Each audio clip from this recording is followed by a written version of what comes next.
passion. This is all in for the love of the game. This is LoveSetMatch.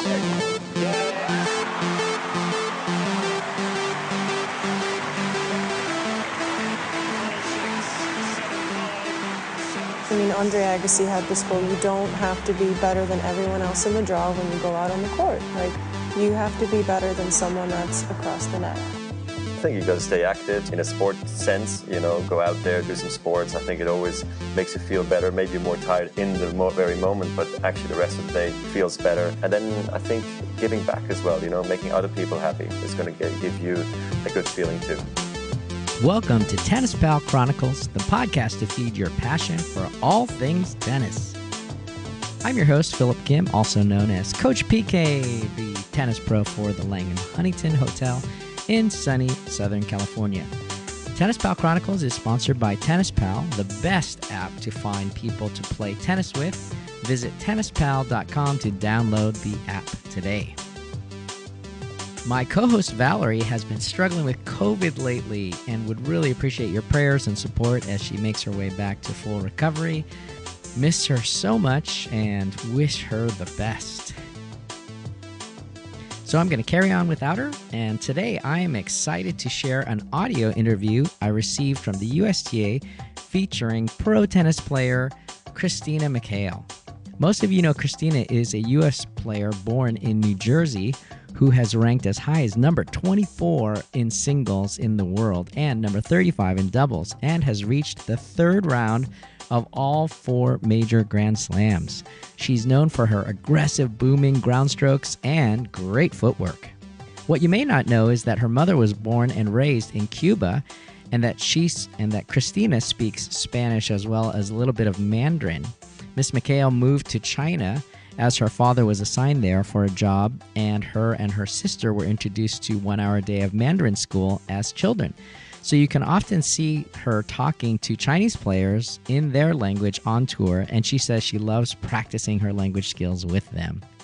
Christina McHale is also one of the few American players that has a Lacoste clothing deal, and she's been representing the brand for over 5 years now. She's going to be able to strut her Lacoste looks at Wimbledon, which just started this year, as she now has qualified for the main draw along with 3 other American girls, Luisa Chirico, Catherine Harrison, and Amina Beckes. So congratulations to them for reaching the main draw.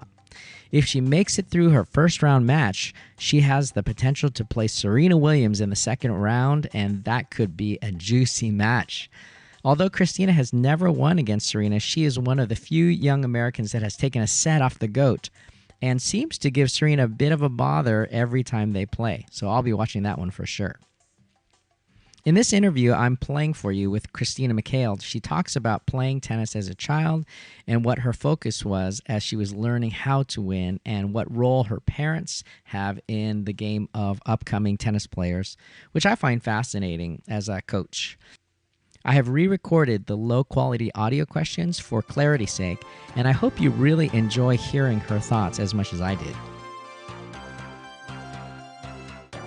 Christina, thanks for joining us today. Overall, what do you see as the role of parents at a tennis tournament? Yeah, I think the role of a parent at a tournament is really just to support their child. I think the coaching, if they're not their child's coach, should be left up to the coach, and really they're just there to support their child and make sure they're having fun and enjoying the competition. Great. Christina, what is the mindset you tried to have as a junior tennis player during a match? What were you trying to focus on while you're playing? Yeah, while I was playing in the juniors, I think I was really focused on trying to just improve my game overall, because I think sometimes you can get wrapped up a lot in results, and maybe I had a little bit of that too, but I think overall during the match, it's trying to focus on strategy. How can I get better? How can I implement the things that I've been working on in practice to help me in the future? Okay, so definitely not focusing on the outcome of the match, but working on the process.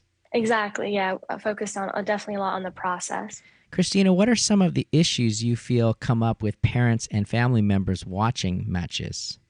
Yeah, I think sometimes maybe the parent wants too much success for their child, and you can see them on the sidelines, and they're, sort of living and dying with each point. And I feel like it's natural when you watching someone that you love, that you want the best for them. But I think, at least for me, I felt like when my parents sort of maintained more of like a neutral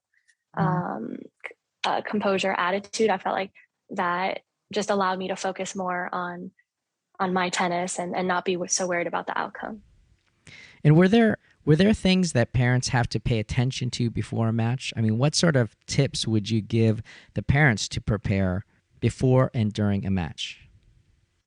Yeah, I think it's the parents are just coming from a loving place and wanting the best for their child. But I think, like if I was playing a match and I missed an easy shot, and you look over and you see your parent is like, making a face, or kind of like it's like the last thing you want to see. And so, just sort of, before the match, I feel like if the parent just reminds themselves that, this is, just their child going out there, as long as they give their best effort, I think that's the most important thing. And, that to reiterate that the result is not the most important thing.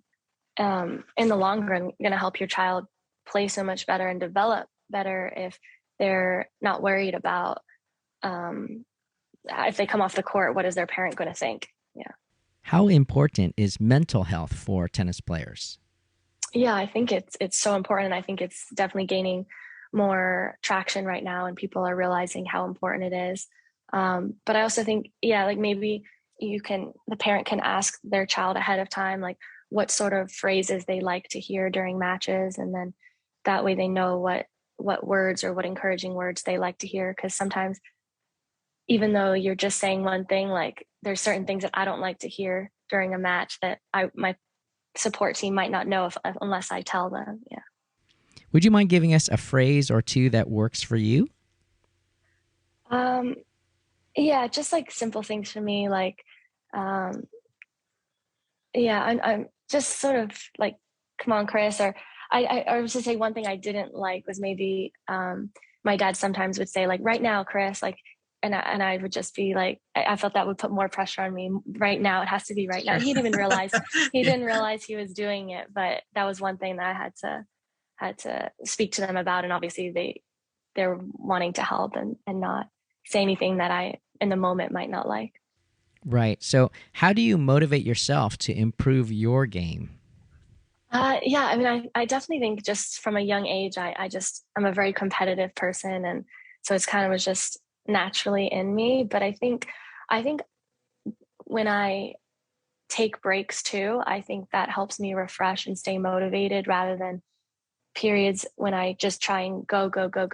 And it actually works in reverse. I think when I make sure that I'm taking breaks and times to refresh my body and my mind too. What do you feel your parents' best trait, or how did they help you through your tennis career? Yeah, I would say with my parents, I never felt forced into playing tennis. Like, it was always my choice. And they put me in to play a lot of different sports when I was younger. And so, which I really enjoyed. And then it helped me realize, my sister and I, that tennis was the sport that we wanted to focus more on. So I just think I never felt pressure to keep playing as a junior. It was just something fun that I did with my sister. What type of sports did you play, and what was the most benefit you found from other sports in multidiscipline? Yeah, so I did a combination. I did swimming on a swim team. So I raced individually, but then had that team component. I played on a soccer team. I did some baseball when I was younger too. And I think it was just good for my development as an athlete, but just also, it was fun to have that team camaraderie as well. And then, like I said, I never felt like tennis was the only sport I got to experience. Thanks so much, Christina McHale, for joining us. Thank you so much. And thank you, USTA, for providing this awesome audio. Look forward to getting the word out there about USTA and rec tennis training. Thanks again also to Tennis Pal for sponsoring us. We really appreciate Tennis Pal being the heart and soul of this podcast. And It's the best app to find people to play with. So visit tennispal.com to download the app and find people to play with today. Also visit their Tennis Pal Coaching Instagram, which really has a ton of great instructional videos that they've compiled. Thanks for listening. May all your serves be aces.